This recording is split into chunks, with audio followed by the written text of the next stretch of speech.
Salut à tous, on se retrouve aujourd'hui pour ma seconde vidéo autour de Verdun. Si vous avez raté la dernière, vous pouvez toujours retourner la voir. Aujourd'hui, on va vraiment prendre la direction du champ de bataille. Mais attention, on va pas directement partir sur la citadelle ou sur les hauts lieux les plus connus. Je vous propose d'abord de découvrir 3 routes qui me plaisent particulièrement et sur lesquelles il y a des tas de choses à découvrir. Allez, c'est parti!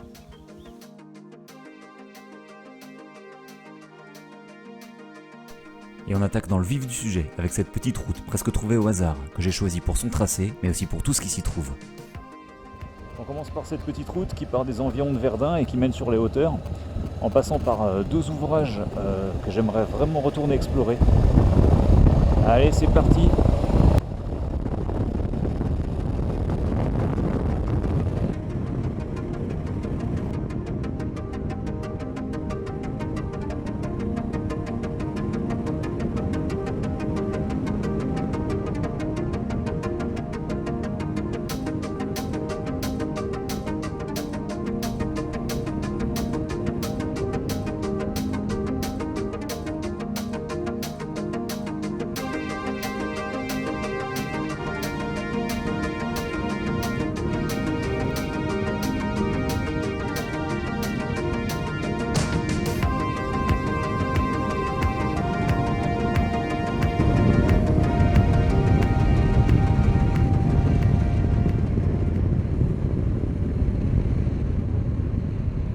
Moi je sais pas ce que ça donne à l'image, mais ici vous voyez, la route ne fait que longer des tranchées et des boyaux qui montaient vers le front. Il n'y a que ça absolument partout.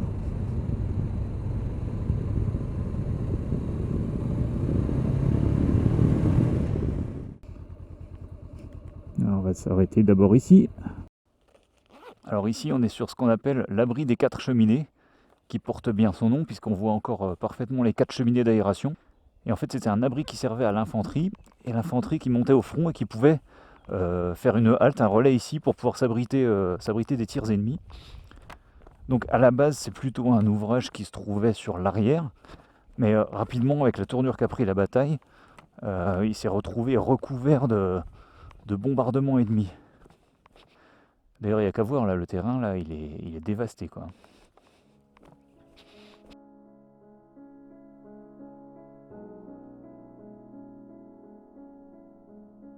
Creusé à 12 mètres de profondeur, l'abri des 4 cheminées a été construit à partir de 1889.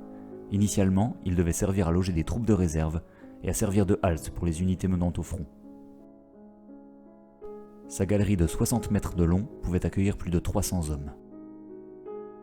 Mais la violence des combats dans le secteur aura largement détourné son usage. Il finira par être utilisé comme poste de commandement de fortune et comme hôpital de campagne. S'y mêleront le chaos de la bataille, les morts, les blessés et la médecine de guerre. Là par ici, on peut encore apercevoir l'entrée. On va aller voir en bas.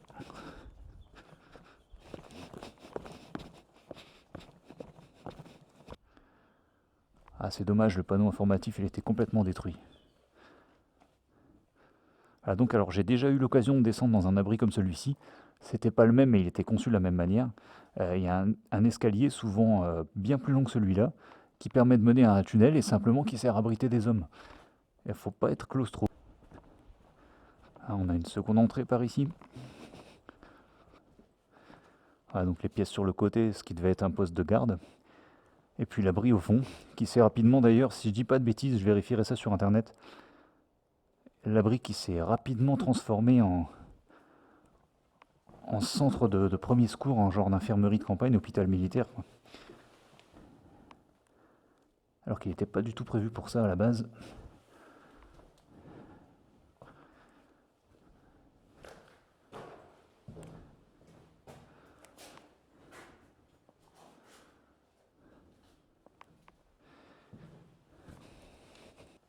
Ok, bon, on va aller voir l'objectif suivant.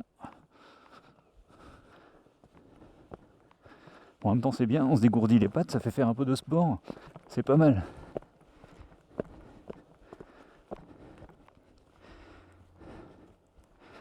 Oh, putain. Hop. Voilà, cette fois au carrefour, on va prendre de l'autre côté. On va pas aller très loin d'ailleurs.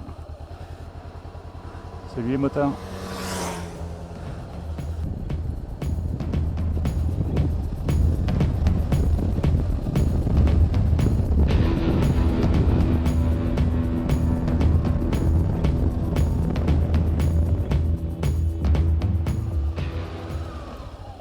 là on est sur l'ouvrage de Froide-Terre. Pareil, l'ouvrage de Froide-Terre, c'est loin d'être un des forts les plus connus du secteur. Pourtant, il suffit d'arriver là pour se rendre compte que ça a été un truc de fou, clairement, quoi. Donc l'ouvrage de Froide-Terre, qui est pas le truc le plus gros, le plus connu du secteur, mais qui moi m'impressionne toujours parce que on est déjà sur un fort d'une certaine taille. Donc ici, on est dans la cour principale. C'est un fort qui était armé par plusieurs tourelles d'artillerie et de mitrailleuses, qu'on va aller voir au-dessus juste après.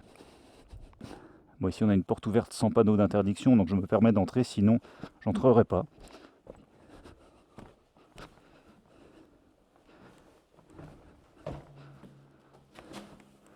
Ok. Bon, je sais pas ce que ça va donner à la GoPro. Bon, ça visiblement c'était les latrines. Les latrines qui sont dans un triste état. Beaucoup d'humidité.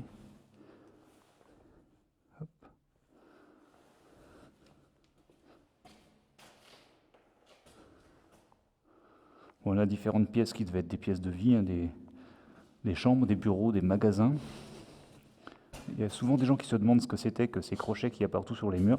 Si je dis pas de bêtises, c'était des systèmes qui servaient à poser l'armement, les masques à gaz, etc. Tout le matériel d'alerte. Donc étant donné qu'on est près d'une sortie, on peut imaginer ici qu'il y avait les chambres avec l'unité d'alerte, etc., de surveillance du fort.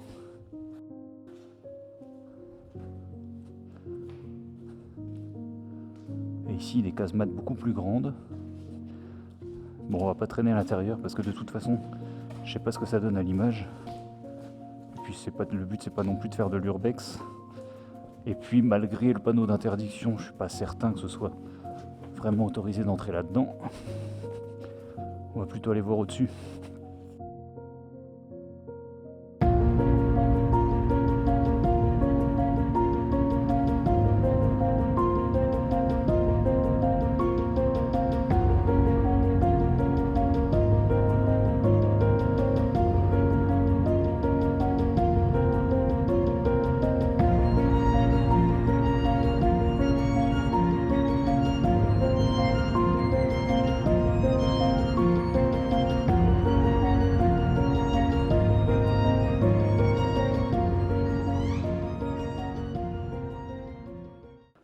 Il faut savoir que dans les 2 premiers jours de la bataille de Verdun, les Allemands ont lancé l'offensive et ils ont lancé sur les positions françaises environ 2 millions d'obus en 2 jours. Je ne sais pas si vous vous rendez compte, 2 millions d'obus en 2 jours. Ah, là on est sur la hauteur. Ah, mais c'est lunaire, quoi.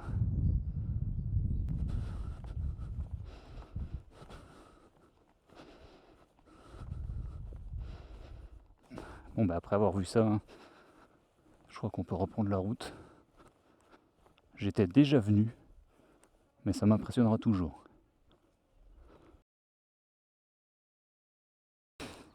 Ok les amis, là j'ai fait une petite ellipse, on va dire. Cette fois-ci, je suis au nord du massif de Verdun. Je suis à Ville-devant-Chaumont. Et je voulais vous montrer cette route-là, puisque simplement c'est celle qui a été prise par les Allemands, puisque à Verdun, il n'y a pas que des Français qui sont tombés. Il y a plus de 300 000 Allemands également. Eux aussi envoyaient des troupes sans arrêt pour essayer de percer. Ça a été un vrai désastre pour eux aussi. Et donc ici, on est sur un cimetière militaire allemand. Et on va prendre une des routes que les Allemands ont utilisées pour mener l'assaut sur les positions françaises, qui sont là-bas juste au-dessus. On va aller voir ça. Bon, alors de ce côté-là, on est sur une route qui n'a rien à voir avec celle de tout à l'heure. Elle est beaucoup plus large, un peu en meilleur état, mais aussi beaucoup plus fréquentée. Par contre, ici, c'est la première fois que je viens. Il faut faire super attention là.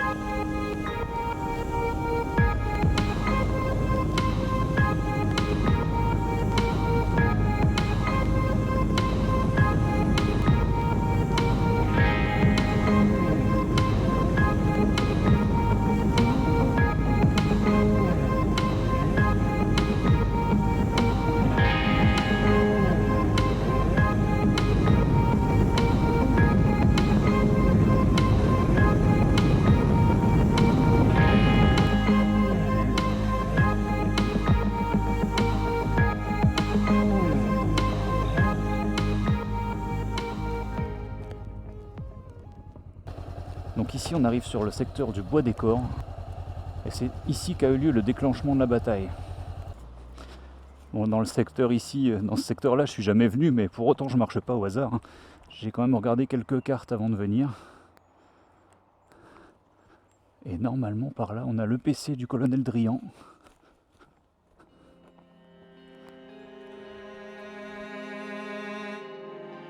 Le Bois des Corps, c'est l'endroit même où la bataille a été déclenchée le 21 février 1916. La première position à avoir été attaquée. En moins d'une journée, le bois est détruit par un déluge d'artillerie. Et pendant 2 jours, les bataillons de chasseurs du lieutenant-colonel Drian résisteront héroïquement à tous les assauts. On peut encore aller visiter leur position aujourd'hui.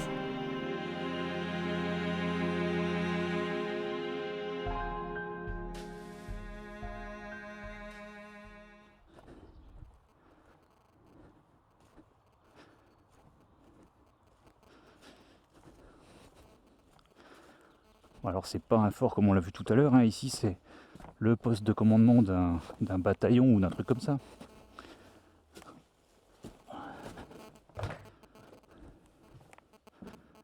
Et ça reste impressionnant.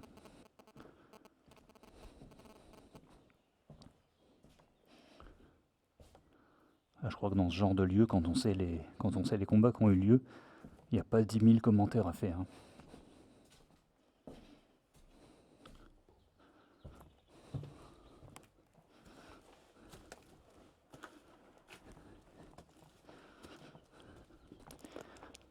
Je vous parlais tout à l'heure des 2 millions d'obus tombés en 2 jours. Et c'est certainement par ici qu'ils ont dû tomber les premiers.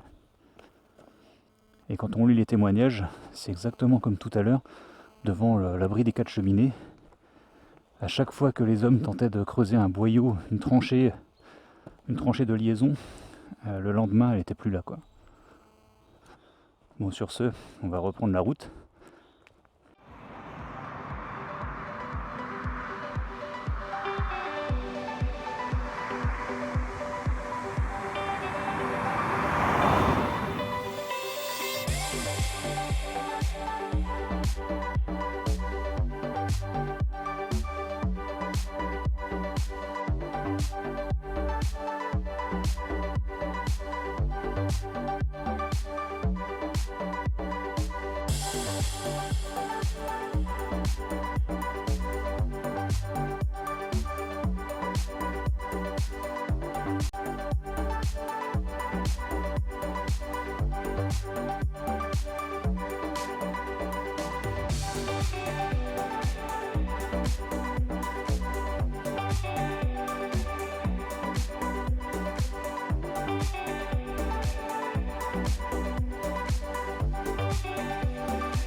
Le bonheur qu'on éprouve à rouler dans le secteur fait un large contraste avec la gravité des sites qu'on peut visiter.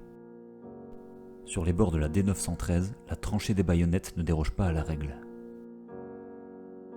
En entrant sur ce monument, on est dans un calme olympien.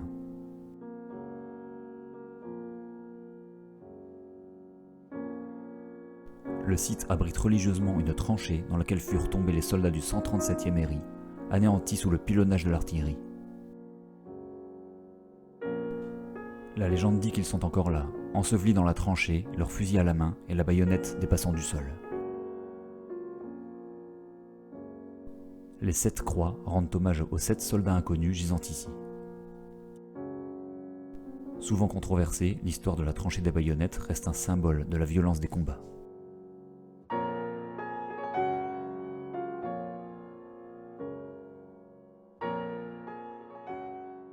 Voilà, alors de toute façon que l'histoire de la tranchée des baïonnettes ait été exagérée ou pas, c'est de toute façon un lieu de sacrifice qui force le respect et que je vous encourage à visiter si vous venez dans la région.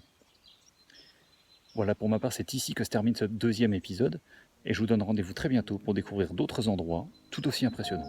Allez, ciao!